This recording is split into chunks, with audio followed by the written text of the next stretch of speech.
అందరికీ welcome to our channel. మనం previous సెషన్‌లో ఎక్స్‌ప్రెషన్స్ గురించి తెలుసుకుంటున్నాం కదండీ. ఎక్స్‌ప్రెషన్స్‌లో మనం 4 టైప్స్ అనేది చూసాము.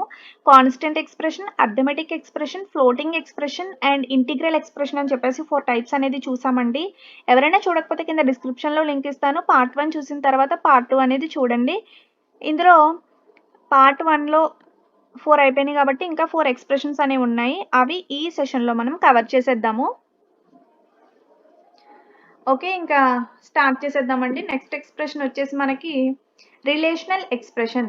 ఈ రిలేషనల్ ఎక్స్‌ప్రెషన్ అంటే ఏంటంటే మనకి in these type of expressions arithmetic expression are written on both side of relational operator. మనకి అర్థమెటిక్ ఎక్స్‌ప్రెషన్ ఏదైతే ఉంటుందో అంటే అర్థమెటిక్ ఆపరేటర్స్ యూజ్ చేసి మనం ఎక్స్‌ప్రెషన్ రాసేదాన్ని అర్థమెటిక్ ఎక్స్‌ప్రెషన్ అంటామని ప్రీవియస్ సెషన్‌లో మనం తెలుసుకున్నాం. ఇలాంటి అర్థమెటిక్ ఎక్స్‌ప్రెషన్స్ అనేవి బోత్ సైడ్స్ ఆఫ్ రిలేషనల్ ఆపరేటర్కి బోత్ సైడ్స్ కూడా మనం రాస్తామన్నమాట. అంటే ఇక్కడ చూడండి, ఇక్కడ ఒక అర్థమెటిక్ ఎక్స్‌ప్రెషన్ ఉందనుకోండి, ఇక్కడ రిలేషనల్ ఆపరేటర్ సింబల్ ఉంటుందన్నమాట. ఇటు సైడ్ మళ్ళీ అర్థమెటిక్ ఎక్స్‌ప్రెషన్. ఇలా మనకి ఎక్స్‌ప్రెషన్ అనేవి ఉంటాయన్నమాట ఇందులో. Next those arithmetic expressions are evaluated first. ఇక్కడ అర్థమెటిక్ ఎక్స్‌ప్రెషన్స్ ఏవైతే ఉన్నాయో వాటి యొక్క రిజల్ట్ అనేది ఫస్ట్ ఎవాల్యుయేట్ అవుతుంది. ఫస్ట్ రిజల్ట్ అనేదాన్ని ప్రొడ్యూస్ చేసేస్తుంది. నెక్స్ట్ ఏం చేస్తుంది and then compare as per the relational operator. తర్వాత మధ్యలో రిలేషనల్ ఆపరేటర్ ఏదైతే ఉందో లాస్ట్లో మనకి కంపేర్ చేస్తుంది అనమాట. కంపేర్ చేసి and produce A Boolean output in the end. Compare చేసిన తర్వాత బూలియన్ అవుట్పుట్ అంటే మనం ఇలా ఇచ్చామనుకోండి, ఫర్ ఎగ్జాంపుల్ ఈ కండిషన్ అనేది ట్రూ అయింది అనుకోండి, ఆఫ్టర్ ప్రాసెసింగ్ మనకి ఈ కండిషన్ అనేది ట్రూ అయింది అనుకోండి, అప్పుడు బూలియన్ అవుట్పుట్ అనేది ట్రూ అయితే ట్రూ అని, ఫాల్స్ అయితే ఫాల్స్ అని చెప్పేసి మనకి అవుట్పుట్ అనేది ఇవ్వడం జరుగుద్ది. These expressions are also called a boolean expressions. ఈ ఎక్స్‌ప్రెషన్స్‌నే మనం బూలియన్ ఎక్స్‌ప్రెషన్స్ అని కూడా అంటాము. దీనికి సంబంధించిన ఎగ్జాంపుల్ చూపిస్తాను చూడండి. a is equal to 21, b is equal to 13, c is equal to 40, d is equal to 37. ఇక్కడ మనం ఎక్స్‌ప్రెషన్ అనేది రాసాం. ఇక్కడ చూసారు కదా, a ప్లస్ b అనేది ఇక్కడ ఒక arithmetic expression, c minus d ఇక్కడ ఒక అర్థమెటిక్ ఎక్స్‌ప్రెషన్. మధ్యలో ఉన్నది ఏమవుతుంది మనకి రిలేషనల్ ఆపరేటర్ అవుతుంది. సో ఇక్కడ ప్రాసెస్ అయిన తర్వాత కంపేర్ చేస్తుంది అనమాట. Next print p. ఇక్కడ చూడండి, a ప్లస్ b అంటే 21 ప్లస్ 31 అంటే ఎంతండి answer 34. Next c minus d అంటే 40 మైనస్ 37 అంటే 3 answer. So 34 greater than or equal to 3.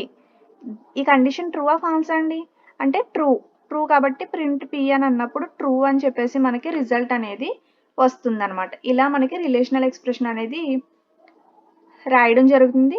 ఇది మనకి రిలేషనల్ ఎక్స్‌ప్రెషన్. నెక్స్ట్ ఎక్స్‌ప్రెషన్ చూసేద్దాము.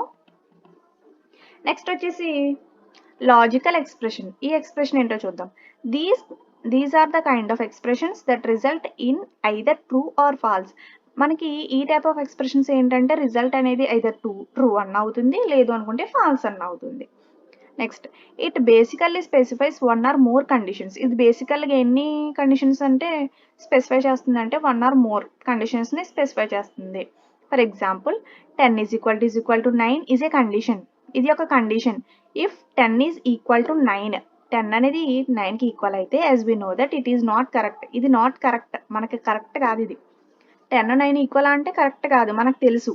కాబట్టి అదేం రిటర్న్ చేస్తుందంటే ఫాల్స్. అంటే మనం ఇచ్చిన కండిషన్ అనేది ట్రూ అయితే ట్రూ అని, ఫాల్స్ అయితే ఫాల్స్ అని చెప్పి మనకి అవుట్పుట్ అనేది ఇవ్వడం జరుగుద్ది. దీనికి సంబంధించిన ఎగ్జాంపుల్ చూడండి. p equal to 10 equal to 9, q is equal to 7 greater than 5, r is equal to p and q. ఇక్కడ ఏమవుతుంది, ఇక్కడ మనకి లాజికల్ ఎక్స్‌ప్రెషన్లో 3 ఆపరేటర్స్ ఉంటాయండి. 3 ఏంటవి అంటే అండ్ ఆపరేటర్, నెక్స్ట్ వన్ వచ్చేసి ఆర్ ఆపరేటర్, తర్వాత నాట్ ఆపరేటర్ అనమాట. అండ్ అంటే p కరెక్ట్ అవ్వాలి, q కరెక్ట్ అవ్వాలి. ఇవి రెండు కరెక్ట్ అయితే మనకి ట్రూ అని రిజల్ట్ ఇస్తుందండి. నెక్స్ట్ p ఆర్ q అని అన్నప్పుడు p అన్నా కరెక్ట్ అవ్వాలి, q అన్నా కరెక్ట్ అవ్వాలి. ఈ రెండిట్లో ఏ ఒక్కటి కరెక్ట్ అయినా సరే మనకి ట్రూ అని రిజల్ట్ అనేది ఇస్తుంది. నాట్ అనుకోండి, కరెక్ట్ ట్రూ స్టేట్మెంట్ అయితే ఫాల్స్ అని, ఫాల్స్ స్టేట్మెంట్ అయితే ట్రూ అని. నాట్ కరెక్ట్ అన్నమాట. ఓకేనా. దీన్ని బేస్ చేసుకుని కండిషన్స్ బేస్ చేసుకుని మనకు రిజల్ట్ ఎలా వస్తుందో చూపిస్తాను చూడండి. 10 ఈక్వల్ టు 9 ఈ కండిషన్ ట్రూ అంటే ఫాల్స్.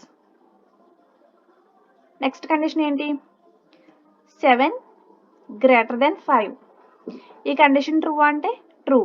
ఈ రెండిట్లో మనకి ఒకటే కరెక్ట్ అయింది, సో మనకి ఇది రిజల్ట్ అనేది ఫాల్స్ వస్తుంది. రెండు కండిషన్స్ ట్రూ అయితే మాత్రమే ట్రూ అని వస్తుందండి. రెండిట్లో ఏ ఒక్కటి ఫాల్స్ అయినా సరే మనకి ఫాల్స్ కండిషనే వస్తుంది, ఫాల్స్ రిజల్టే వస్తుంది.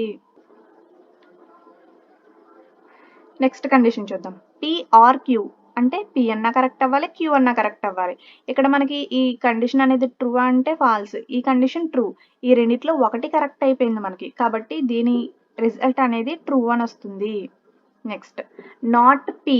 నాట్ పి అంటే పి కరెక్ట్ అవ్వకూడదు, ఇక్కడ మనకి ఫాల్స్ అయింది, సో నాట్ ఫాల్స్ అంటే ట్రూ కింద అనమాట. రిజల్ట్ అనేది మనకి not false. Not false means result is true. Next ఏమి ఇచ్చాం? Print R, print S, print T. ఈ మూడింటిని ప్రింట్ చేయమని మనం రిజల్ట్ ఇచ్చేసాం. అర్థమైంది కదండి ఈ మూడు లాజికల్ ఆపరేటర్స్. ఇది మనకి లాజికల్ ఎక్స్ప్రెషన్ అనమాట. నెక్స్ట్ వన్ వచ్చేసి బిట్ వైజ్ ఎక్స్ప్రెషన్. ఇదేంటో చూద్దాం. These are the kind of expressions in which computations are performed at bit level. మనకి ఈ ఎక్స్ప్రెషన్స్ అనేవి ఎక్కడ పెర్ఫార్మ్ చేస్తాయి అంటే బిట్ లెవెల్ మీద పెర్ఫార్మ్ చేస్తాయి. అంటే బిట్ వైజ్ ఆపరేటర్స్ ఏంటి? మనకి బైనరీ ఆపరేటర్స్ అనమాట. 0 and 1 అని చెప్పేసి అండ్ ఆర్ నాట్, ఇందులో కూడా సేమ్ ఆపరేషన్స్ ఉంటాయి కానీ డిఫరెంట్ పెర్ఫార్మెన్స్ అనమాట. డిఫరెంట్గా మనకి పెర్ఫార్మ్ చేస్తాయి. దీనికి సంబంధించిన ఎగ్జాంపుల్ చూపిస్తాను చూడండి. A is equal to 12, X is equal to A, left shift 2 ఇది బిట్ వైజ్ ఆపరేటర్ అండి. Next Y is equal to A, ఇది రైట్ షిఫ్ట్ ఆఫ్ 1 అంటే బైనరీలో కన్వర్ట్ చేసి మనకి రిజల్ట్ వస్తుంది అనమాట. ఇది బిట్ వైజ్ ఆపరేటర్స్ గురించి తెలుసుకున్నప్పుడు డీటెయిల్గా చూద్దాము. నెక్స్ట్ అంటే బిట్ వైజ్ ఆపరేటర్స్ని యూజ్ చేసి మనకి ఎక్స్ప్రెషన్ రాస్తుంది కాబట్టి బిట్ వైజ్ ఎక్స్ప్రెషన్ అంటాం. ఎక్స్ కామా వై ఇలా మనం ఎక్స్ప్రెషన్ అనేది రాయడం జరుగుద్ది. Combinational expressions. ఇదేంటి అంటే we can also use different types of expressions in a single expression. మనం ఏం చేస్తాం? కాంబినేషనల్ మీన్స్ కంబైన్ కదా, కాబట్టి డిఫరెంట్ టైప్స్ ఆఫ్ ఎక్స్ప్రెషన్స్ అనేవి ఒక సింగిల్ ఎక్స్ప్రెషన్గా మనం యూజ్ చేసుకుంటాము. దాన్నే కాంబినేషనల్ ఎక్స్ప్రెషన్స్ అంటాము. And that will be termed as computational expressions. దీన్నే మనం కాంబినేషనల్ ఎక్స్ప్రెషన్స్ అంటాము అని చెప్పుకున్నాం. నెక్స్ట్ దీనికి సంబంధించిన ఎగ్జాంపుల్ చూపిస్తాను చూడండి. A is equal to 16, B is equal to 12, C is equal to A plus B left shift 1. ఇది మనకి బిట్ వైజ్ ఆపరేటర్ అండి, బైనరీ ఫామ్లో ఉంటాయి అన్నమాట ఇవి ఎక్స్ప్రెషన్స్ అనేవి. ఇక్కడ ఇలా మనం అంటే ఇక్కడ ఒక ఎక్స్ప్రెషన్ ఉంది అండ్ ఇక్కడ ఒక ఎక్స్ప్రెషన్ ఉంది, కాంబినేషన్ ఆఫ్ 2 ఎక్స్ప్రెషన్స్ అండి. దీన్నే మనం కాంబినేషనల్ ఎక్స్ప్రెషన్ అని చెప్పి అంటాం అనమాట. Print C. ఇలా మనం ఎక్స్ప్రెషన్స్ అనేవి యూజ్ చేసుకోవడం జరుగుద్ది. మనం మన ప్రోగ్రామ్కి సంబంధించి కోడ్ దేనికైతే ఉంటుందో అలా మనం మన కన్వీనియంట్ని బట్టి, మన యూసేజ్ని బట్టి మనం ఈ ఎక్స్ప్రెషన్స్ అనేవి యూజ్ చేసుకోవడం జరుగుద్దండి. ఇది మనకి ఎక్స్ప్రెషన్స్ టాపిక్ అండి. పార్ట్ 1 అండ్ పార్ట్ 2 రెండు చూడండి. అందులో 4 ఎక్స్ప్రెషన్స్ అండ్ ఈ వీడియోలో 4 ఎక్స్ప్రెషన్స్ అనేవి చెప్పడం జరిగింది. ఇంకెవరైనా చూడకపోతే పార్ట్ 1 చూసేయండి. ఈ సెషన్స్ మీ ఫ్రెండ్స్ ఎవరికైనా హెల్ప్ అవుతాయి అనుకుంటే వాళ్ళకి షేర్ చేయండి. Like, share and subscribe. Thank you for watching.